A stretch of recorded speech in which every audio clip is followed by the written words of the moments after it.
Hi, I'm Jean Edelman. For decades, I've been a student of the healing arts: Reiki, traditional Chinese medicine, homeopathy, acupuncture, plant-based, and macrobiotic cooking. Join me on this journey and hear my thoughts of the week.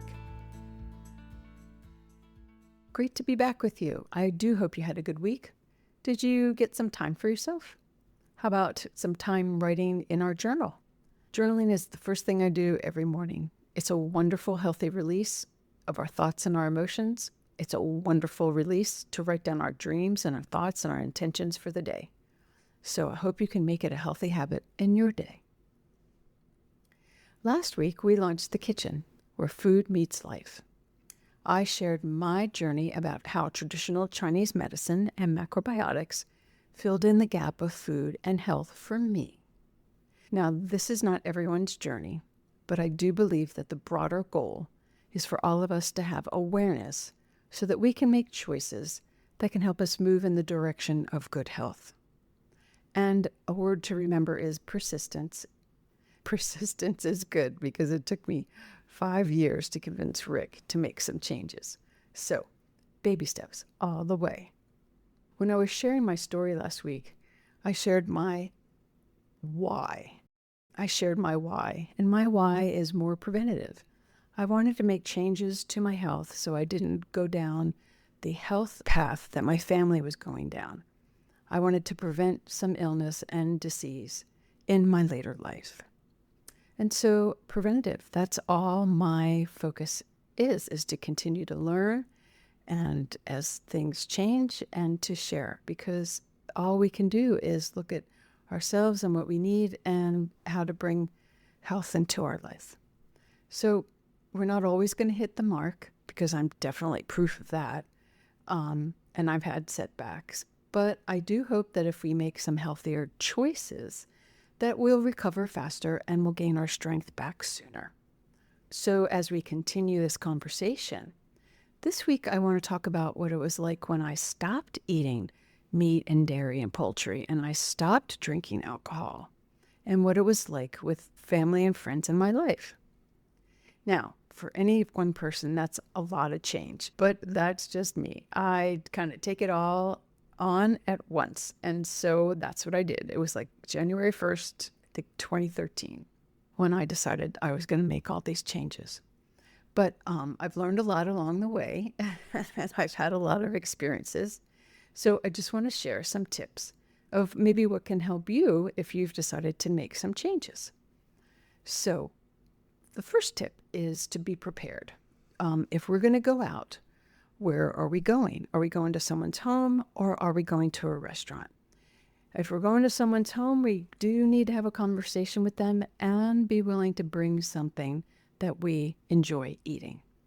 If we're going to go out to a restaurant, we need to research the restaurant and look and make sure that there's something there that we'll enjoy eating. I've always had the habit of bringing food when I really don't know what's going to go on and what the menu is going to be. I usually will make myself a nice nori roll, which is quick and easy and filling and nourishing. And then I can usually fill in with salad or some other side dish. So in step 1, just be prepared and just think ahead. Step 2 is who's going to be there. Are they a supportive group of friends and family? If they are, that's very easy. They may even try some of the food that you've brought along. But if it's a mixed group, or if it's folks that you don't know, well, we just need to be a little bit more guarded and careful there, because we do want to fulfill our commitment to ourselves and our health. And so we want to kind of put our wall up and just block out the negative chatter, knowing that we're doing the best to take care of ourselves. Again, the third piece is to research. If we are going out to a restaurant, what do they offer? So many restaurants now are offering vegan and vegetarian options. And so it is easy to kind of fold that in. And maybe if you're just trying a vegan or vegetarian meal, maybe at a restaurant, that's where to start the journey. Maybe that could introduce you to something that's yummy and not animal-based. So there's lots of ways to kind of try this. If you're not drinking alcohol, Ask if they offer alcohol-free beverages.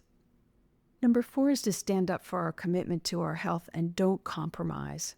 There are others, there's food bullies, there's alcohol bullies, and if they succeed in pushing us around, you know what? We're just going to feel bad. We're going to feel bad that we compromised on ourselves, and we're going to feel bad because of the food we ate or the alcohol that we drank. And so just stand in our commitment and what we want for our health and our life. But I want to take a moment here. I want to talk about alcohol a little bit. So many friends are going alcohol-free. Rick and I have been alcohol-free for quite a few years. And it's refreshing. More and more restaurants are offering alcohol-free, and supermarkets are stocking all these great alcohol-free beers. So it's kind of cool to see the trend changing. But let's talk about alcohol. Let's talk about our habits around alcohol. So when I was growing up, Dad always came home in the afternoon, in the evening, had a cocktail, and then we would sit down to dinner. And that was like, I'm home, I'm going to have my drink, I'm going to relax. But if we are trying, and if that's our habit, when we come home, grabbing a beer, sitting out on the porch, if that's our habit, then, and we wish to change that, then we need to look at that habit, and we need to maybe try the non-alcohol beers. If we don't want to do that, we need to change the habit completely. When we get home, grab the dog if you have one, or grab the kids or wife or partner, and go for a walk instead. Change the habit. Come home, have a project, have a puzzle to sit down to, have some crafts or watercolors or something like that you want to sit down, because you want to create a different habit to relax, and you don't want the alcohol or the drink to be that quote-unquote relaxation. So the goal is to find a different activity and create a different habit other than the cocktail or the beer. And if we're going off alcohol and we're in a social situation, it also can be hard for others if they're not drinking. So as I shared, there's tons of non-alcoholic beverages. It's just the restaurants need to get up to speed, and most of them are these days. And if it's your favorite haunt, you can just ask them to stock it for you. And even recently, I've seen tequila and whiskey. The brand is called Spiritless. I haven't tried it, but what a great concept, It supports our non-alcoholic lifestyle. It's great. So anyway, the big picture is that we're trying to figure out ourselves, and we're trying to figure out what changes we want. And we want to surround ourselves with others that are positive and support our efforts. And so we want to try baby steps. Maybe it's a snack, maybe it's a meal, maybe it's going out to a restaurant and trying a vegan or vegetarian meal. Whatever we're comfortable with, those are the steps that we take. And so just the action item for this week is decide what change we want. And maybe we start with breakfast. Who knows? It's your life, it's your day, it's your body, it's your health. You choose. Feel good about the change. See if we can be consistent for a day, a week, 2 weeks, then maybe a month. If we can do it for a month, we can change the habit, which is kind of cool. This is our body, this is our life, and this is our health. And when we're ill, there is no one else experiencing it with us. We are just me, myself, and I. We are the ones sitting there sweating through the fever. We are the one experiencing the pain.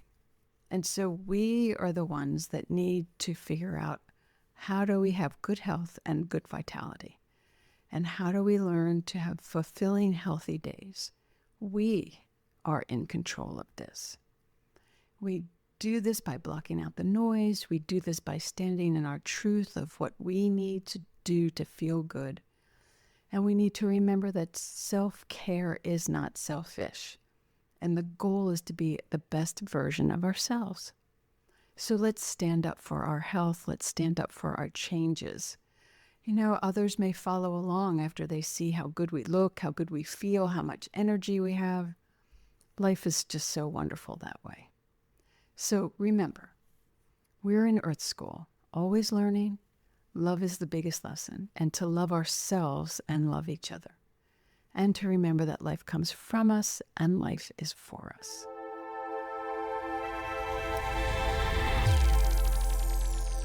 Hey, next week on The Kitchen, I'm going to chat about foods that are alkaline and acidic and how that affects our health. So, look forward to sharing with you on the 20th and celebrating the first day of spring. Have a great week.